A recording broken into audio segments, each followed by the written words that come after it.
ಸಂಭಾರ ಪದಾರ್ಥಗಳು ಏನು ಹಾಗಂದರೆ ನಾನು ಅನೇಕ ಕಡೆ ತಾಯಂದ್ರ ಜೊತೆ ಕೂತು ಮಾತುಕತೆ ಆಡುವಾಗ ಹೇಳ್ತೇನೆ, ಯಾಕೆ ಸಂಭಾರ ಪದಾರ್ಥಗಳನ್ನು ಬಳಸ್ತೇವೆ. ಹಿಂಗು ಅಸಫೋಟಿಡ ಏನು ಹಾಗಂದರೆ ಆ ಗಿಡ ಯಾಕೆ ಹಿಂಗನ್ನು ಮಾಡುತ್ತೆ? ಅನೇಕ ಜನಕ್ಕೆ ಹಿಂಗು ಅಂದರೆ ಏನು ಅಂತ ಗೊತ್ತಿಲ್ಲ. ಗಿಡದ ಯಾವ ಭಾಗ ಹಿಂಗು ಅಂತ ಕೇಳಿದ್ರೆ ಗೊತ್ತಿಲ್ಲ. ಹುಡುಗನ ಕೇಳಿ ನೋಡೋಣ. ಆ ಗಿಡ ತನಗೆ ಪೆಟ್ಟಾದಾಗ ಆ ರಸವನ್ನು ಒಸರುತ್ತೆ. ಆ ರಸ ಒಣಗಿದಾಗ ಅದು ಹಿಂಗಾಗಿ ಪರಿವರ್ತನೆ ಆಗುತ್ತೆ. ಯಾಕೆ ಆ ರಸವನ್ನು ಉತ್ಪಾದನೆ ಮಾಡ್ತಿದೆ? ಅದು ಗಾಯ ಆಗಿದ್ದರೆ ಆ ಗಾಯದ ಮೇಲೆ ಬ್ಯಾಕ್ಟೀರಿಯಾ ಕೂತ್ಕೊಳ್ಳುತ್ತೆ, ವೈರಸ್ ಕೂತ್ಕೊಳ್ಳುತ್ತೆ, ಶಿಲೀಂಧ್ರ ಕೂತ್ಕೊಳ್ಳುತ್ತೆ, ತನಗೆ ಸೋಂಕನ್ನು ಉಂಟು ಮಾಡುತ್ತೆ. ಆ ಸೋಂಕನ್ನು ತಪ್ಪಿಸೋದಕ್ಕೆ ಆ ಕ್ರಿಮಿಗಳನ್ನು, ಸೂಕ್ಷ್ಮ ಜೀವಿಗಳನ್ನು ಕೊಲ್ಲುವಂಥ ಅದ್ಭುತವಾದ ರಾಸಾಯನಿಕ ವಸ್ತುಗಳನ್ನು ಒಳಗೊಂಡಂಥ ಸ್ರಾವ ಅದು. ಆ ಸ್ರಾವ ಅದರ ಮೇಲೆ ತೆಪ್ಪಗಟ್ಟಿಬಿಡ್ತು ಅಂದರೆ, ಹೆಪ್ಪಗಡ್ತು ಅಂತ ಹೇಳ್ತಂದರೆ ಯಾವ ಬ್ಯಾಕ್ಟೀರಿಯಾನೂ ಏನೋ ಮಾಡೋಕ್ಕಾಗಲ್ಲ ಗಿಡಕ್ಕೆ. ನಮ್ಮ ಪೂರ್ವಜರು ಇದನ್ನು ಗಮನಿಸಿದ್ರು.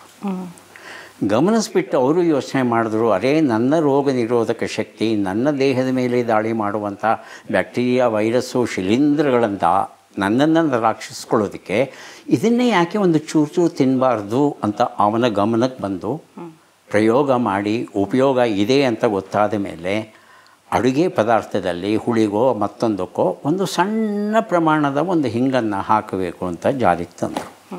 ಹೀಗೆ ಮೆಣಸು, ಚಕ್ಕೆ, ಲವಂಗ, ಜೀರಿಗೆ, ಸೋಂಪು ಮತ್ತು ಓಮ ಇವೆಲ್ಲ ಏನು ಹೇಳ್ತೀರಿ, ಇವೆಲ್ಲವೂ ಅದ್ಭುತವಾದ ರಾಸಾಯನಿಕಗಳ ಭಂಡಾರ. ಅವು ಗಿಡ ಯಾಕೆ ತಯಾರು ಮಾಡಿಕೊಂಡಿದೆ ಲವಂಗಾನ ಅಂತ ಹೇಳ್ತಂದರೆ ತನ್ನನ್ನು ತಾನು ರಕ್ಷಣೆ ಮಾಡಿಕೊಳ್ಳಿಕ್ಕೆ. ಏಲಕ್ಕಿ ಒಳಗಡೆ ಬೀಜ ಅಷ್ಟು ಘಾಟು ಯಾಕಿರುತ್ತೆ ಅಂದರೆ ಯಾವುದೇ ಹುಳ ಬಂದು ತಿನ್ನಬಾರ್ದು ಬೀಜನ, ಅದು ಮತ್ತೊಂದು ಸಂತಾನವಾಗಿ ಮುಂದುವರಿಯಬೇಕು. ಹಾಗೆಯೇ ತನ್ನ ಸಂತಾನ ರಕ್ಷಣೆಗೆ ಅದು ಕೆಲವು ರಾಸಾಯನಿಕ ವಸ್ತುಗಳನ್ನು ತನ್ನಲ್ಲಿ ಶೇಖರಿಸಿ ಇಟ್ಕೊಂಡಿದೆ.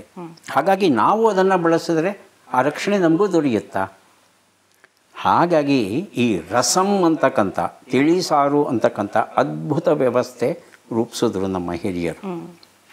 ಪ್ರತಿದಿನ ಬೆಳಗ್ಗೆ ಸಂಜೆ 2 ಹೊತ್ತಾದರೂ ಸರಿ ಈ ರಸಮ್ಮನ್ನು ಟಾನಿಕ್ಕನ್ನು ಕುಡಿಬೇಕಪ್ಪ ನೀನು. ಕುಡಿದ್ರೆ ನಿನ್ನ ರೋಗ ನಿರೋಧಕ ಶಕ್ತಿ ಹೆಚ್ಚುತ್ತೆ, ಸಣ್ಣ ಪುಟ್ಟ ನೆಗಡಿಕೆ, ಮುಜ್ವರ ಬರೋದಿಲ್ಲ. ಅದು ಇವತ್ತು ಬಳಸ್ತಿದ್ದೀವ ನಾವು. ಹಿಂಗೂ ಅಂದ್ಕೊಂಡೆ ಅಯ್ಯೋ ವಾಸನೆ ಬರೋಷ್ಟು ಯಾಕೆ ಹಾಕ್ತೀರಿ?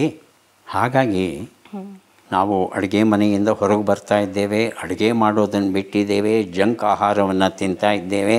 ಜಂಕ್ ಆಹಾರ ಇರೋರಿಗೆ ನಿಮ್ಮ ನಾಲ್ಗೆ ರುಚಿಯನ್ನು ಹೆಚ್ಚಿಸುವಷ್ಟು ಗಮನ ಅವರಿಗೆ ಬೇಕಾಗಿರೋದಷ್ಟೇ. ನಿಮ್ಮ ಆರೋಗ್ಯದ ಬಗ್ಗೆ ಅವನಿಗೆ ಕಾಳಜಿ ಇಲ್ಲ. ಕಾಳಜಿ ಇದೆ ಅಂತ ಭಾವಿಸ್ತೀರಾ? ಖಂಡಿತ ಇಲ್ಲ. ಅವನಿಗೆ ಬೇಕಾದದ್ದು ದುಡ್ಡು.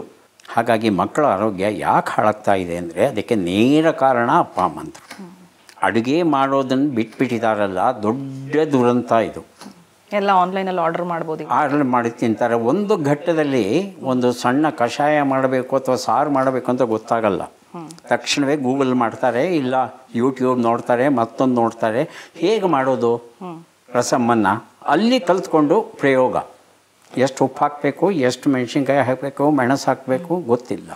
ಹಾಗಾಗಿ ಅಪ್ಪ ಅಮ್ಮಂದರಲ್ಲಿ ವಿನಂತಿ ಅಂದರೆ ನಿಮಗೆ ಮಗಳಿರಲಿ ಮಗ ಇರಲಿ ಇಬ್ಬರನ್ನೂ ಅಡುಗೆ ಮನೆಗೆ ಕರ್ಕೊಂಡೋಗಿ ಕೊನೆಯ ಪಕ್ಷ ಮೂಲಭೂತ ವಿಚಾರಗಳ ಬಗ್ಗೆ ತರಬೇತಿ ಕೊಡಿ. ಅವನೂ ಚೆನ್ನಾಗಿರ್ತಾನೆ, ಅವನ ಕುಟುಂಬನೂ ಚೆನ್ನಾಗಿರ್ತಾನೆ.